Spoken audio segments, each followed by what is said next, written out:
ပြုပဲနဲ့ကျွန်တော်တို့ဒီ Windows မှာ default ပါတဲ့ third party utility ဖြစ်တဲ့ command line interface mode ထဲကနေကျွန်တော်တို့ third party ဖြစ်ပါတယ်အဲ့တော့ကျွန်တော်တို့အရင်ဦးဆုံး memory သင်ရဲ့ memory stick ကို computer မှာရှိတဲ့ USB port မှာ connect လုပ်လိုက်ပါ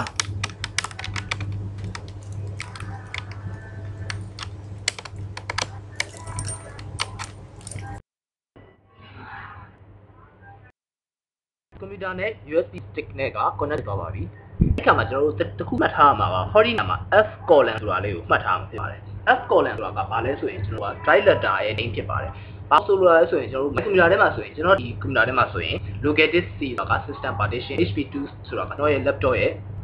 ဒီ2တွေဖြစ်ပါတယ်။နောက်ထပ် G ဆိုတာကကျွန်တော်တို့ data တွေတင်ထားတဲ့နေရာနောက်ထပ် Z ဆိုတဲ့ဥစ္စာကတခြား data တွေတင်ထားနေရဖြစ်ပါတယ်။အဲ့တော့သင်ရဲ့ memory stick drive letter ကဟောဒီမှာရှိပါတယ်။ name က stick name က user name drive letter က F colon ဖြစ်ပါတယ်အဲ့တော့ကျွန်တော်တို့အရင်ဦးဆုံးဘာလို့လုပ်ရမလဲဆိုရင်ကျွန်တော်တို့ run ထဲကနေပြီးတော့ cmd လို့ရိုက်လိုက်ပါရိုက်ပြီးသွားတယ်ကျွန်တော်တို့ကခုနကမှတ်ထားတဲ့ drive letter F ကိုရိုက်မယ်ပြီးသွားတာနဲ့ colon ရိုက်မယ် and ခေါ်လိုက်ပါမယ်ဒါဆိုရင်တင်းရဲ့ memory stick ထဲကိုရောက်သွားပါပြီ memory stick ထဲကိုရောက်သွားတဲ့အခါမှာတို့ကဘာဆက်လုပ်ရမလဲဆိုတော့ကျွန်တော်တို့ဒီ hidden ဖြစ်နေတဲ့ file တွေကိုကြည့်ဖို့အတွက်ကို command က dir/ah ဆိုတာကိုရိုက်ပြီး and ခေါ်လိုက်ပါမယ်ဒါဆိုရင်ကျွန်တော်တို့က file မျိုးစားလိုက်မှာပေါ်ပြပေးပါတယ်ပုံမှန် JPEG file ဆိုရင်သူကဒီမှာဒါဆိုရင်သူ့ရဲ့ data size ကိုပေါ်ပြတယ် file name ကိုပေါ်ပြတယ် data type ကိုနောက်ကဥစ္စာက data type ဖြစ်ပါတယ် dir ဆိုတာကဘာလို့ဆိုတာဆိုရင်သူက directory ကသူကဒီ CLI mode ထဲမှာ dir လို့ပြပေမဲ့တကယ်တမ်း GUI mode graphical user interface mode ထဲမှာသူကဘာလဲဆိုရင် folder ကိုပေါ်ပြပေးတာဖြစ်ပါတယ်အဲ့တော့ကျွန်တော်တို့ folder တစ်ခုက height1 ဆိုတဲ့ folder ဖြစ်တယ်နောက်တစ်ခုက text file သူက autorun.inf.txt ဆိုတဲ့ file နောက်တစ်ခုကကြတော့ site ကဒီမှာဖြစ်ပါတယ်23539လေးဖြစ်ပါတယ်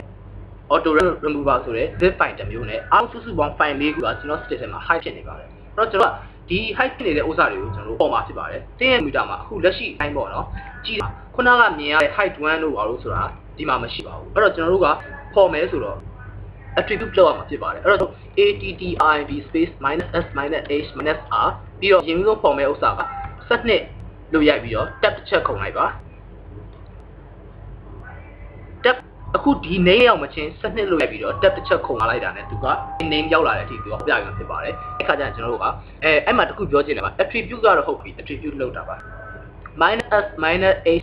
-r အားလဲဆိုရင်သူက minus ဆိုတဲ့တော့ကသူက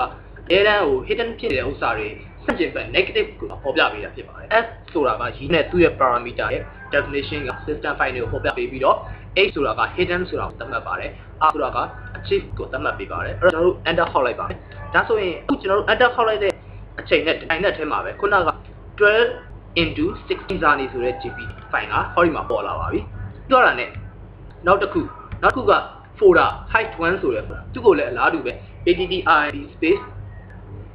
-s -h -r hi လို့ရက်ပြီးတော့ကျွန်တော်တို့ tab တစ်ချက်ခုန်လိုက်ပါမယ်ဒါဆိုရင် hid height1 ဆိုတဲ့ဥစ္စာကိုသူက open inverted comma close inverted comma နဲ့ပေါ်ပြပေးပါတယ်။ဘာကြောင့် open inverted comma close inverted comma နဲ့ပေါ်ပြပေးသလဲဆိုရင်ကျွန်တော်တို့က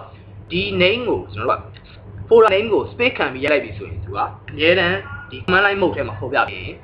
အပိတ်ဥစ္စာနဲ့အပိတ်ဥစ္စာနဲ့ဂျားထဲမှာသူကပေါ်ပြပေးတာဖြစ်ပါတယ်။အဲ့တော့ကျွန်တော် enter ခေါက်လိုက်ပါမယ်။ဒါဆိုရင်သင်ရဲ့ memory stick ထဲကိုပြန်ကြည့်လိုက်ပါ height1 ဆိုတဲ့ folder ပေါ်လာပါပြီ okay နောက်တစ်ခုဘာလဲဆိုတော့ auto run file သူ့ကိုလည်းအလားတူပဲ attib space -s -h -r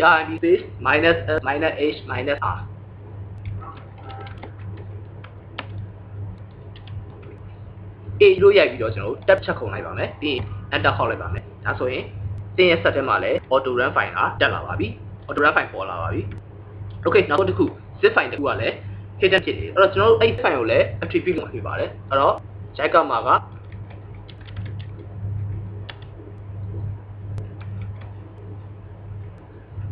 okay ပြီးရင် enter ခေါက်လိုက်မယ်အဲဆိုရင်ကျွန်တော်တို့က auto run remover ဆိုတဲ့ zip file တစ်ခုကလည်းဒီမှာပေါ်ပြပေးမှာဖြစ်ပါတယ် okay ဒီမှာပေါ်လာပါပြီ okay အဲ့ဒီမှာကျွန်တော်တို့ကဖြတ်မယ်ဆိုတဲ့အခါကျတော့ file ကိုဖြတ် command ဖြတ်တဲ့ command ဥပမာကျွန်တော်က autorun.in နဲ့ file ကိုဖြတ်မယ်ဆိုရင်ကျွန်တော်တို့က command သွားမဲ့ parameter က del space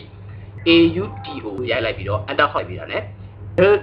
ဆိုရတဲ့ delete လုပ်တာပါဒါပေမဲ့ file delete လုပ်အောင်ကျွန်တော်တစ်ခါလေးရှင်းပြမယ်ခင်ဗျာ file တွေဓာတ်ပုံ file တွေလောက်ပဲသူက delete လုပ်လို့ရတာပါ တော့ကျွန်တော်တို့ကဒီရဲ့ space autorun.inline.txt ပြီးရင် space/s/a သူက system process ဘယ်လောက်ပဲ run နေပြီ s ဆိုတာက system ကိုရည်ညွှန်းတာဖြစ်ပြီးတော့ f ဆိုတာက force ကိုရည်ညွှန်းတာဖြစ်ပါတယ် a ဆိုတာက achieve ကိုရည်ညွှန်းတာဖြစ်ပါတယ်အဲ့တော့ကျွန်တော်တို့က /s/s/a ဆိုရင်ဘယ်နေရာမှာ process တွေလိုပဲယူသုံးတာယူတာသူကဖြတ်ဖြစ်ပါတယ်အဲ့တော့ကျွန်တော်တို့က enter ခေါက်လိုက်တာ ਨੇ ဒီမှာ deleted file autorun.inf ဆိုတဲ့ဥစ္စာကတင်းရဲ့ state ထဲမှာမရှိတော့ပါဘူးဘယ်လိုစာမရှိတော့ပါတကယ်ကြီးကိုပြတ်သွားတာပါ okay နောက်တစ်ခုကကျွန်တော်တို့က dir ဆိုတဲ့ height 1ဆိုတဲ့ hurry ဥစ္စာကိုကျွန်တော်ဖြတ်ဖြစ်ပါတယ်အဲ့တော့ကျွန်တော်တို့က folder ကိုဖြတ်တဲ့အခါမှာကျွန်တော်တို့က d ရဲ့ command ကိုသုံးလို့မရဘူးသူက entry ဖြစ်တဲ့အတွက်ကြောင့်မို့လို့က make directory ရယ် remove directory ရယ်ဆိုရှိပါအဲ့တော့ကျွန်တော်တို့က rd ဆိုတာက remove directory ကိုရည်ညွှန်းဖြစ်ပါတယ်ပြီးတော့ကျွန်တော်တို့ space hi လို့ရပြီး tab တစ်ချက်ခုံလိုက်ပါမယ်သူ့ကိုလည်းအားတူပဲ space/s/f/a လို့ရိုက်လိုက်ပါမယ်ပြီးရင် enter ခေါက်လိုက်ပါဒါပေမဲ့သူက file မှာသုံးတဲ့အခါမှာကျွန်တော်တို့က /s/s/a လို့သုံးပြီးတော့မှကျွန်တော်က file တွေကိုဒီရဲ့ command နဲ့ parameter နဲ့တွဲပြီးတော့နည်းနည်းအားရှုပ်သွားမယ်ဗျာဒီရဲ့ parameter နဲ့တွဲဆိုရင်နောက်က /s/s/a သုံးမယ် remove directory command နဲ့ parameter နဲ့သုံးမယ်ဆိုရင်ကျွန်တော်က /s/g လို့သုံးမှာဖြစ်ပါတယ်အဲ့တော့ကျွန်တော်တို့ကဒါဆိုရင် height 1ဆိုတဲ့ folder ကအဲ့မှာမရှိတော့ပါဘူးအဲ့တော့ ed နဲ့တင်းရဲ့ memory system မှာရှိတဲ့ virus တွေ hidden ဖြစ်နေတဲ့ file တွေကိုပေါ်မယ်နောက်တစ်ခါဒီ virus file တွေကိုဖြတ်မယ်ဆိုတဲ့အခါမျိုးကြရင် VP antivirus software မှမလွယ်နဲ့ ed နဲ့လွယ်ကူစွာလုပ်ရပါတယ်ကဲအားလုံးပဲအဆင်ပြေပါခင်ဗျာနောက်တစ်ခုဒီဟာရဲ့ဒီ command CLM ပုံနဲ့ပတ်သက်ပြီးတော့ပေါ့နော်ဒီသုံးရမယ့် parameter တွေ attribute မှာဆိုရင် /h/r ပြီးတော့ plus minus ကပါကွာချတယ်အဲ့ဒါကိုတော့ကျွန်တော်အချိန်ရရင်ရတယ်လို့ကျွန်တော်ရဲ့ post မှာဒီ Facebook post မှာဖြစ်ဖြစ်ကျွန်တော်ရဲ့ website လိပ်စာမှာဖြစ်ဖြစ်ကျွန်တော်အချိန်ရရင်ရတယ်လို့တင်ပြသွားမှာဖြစ်ပါတယ်အားလုံးပဲအဆင်ပြေပါစေခင်ဗျာ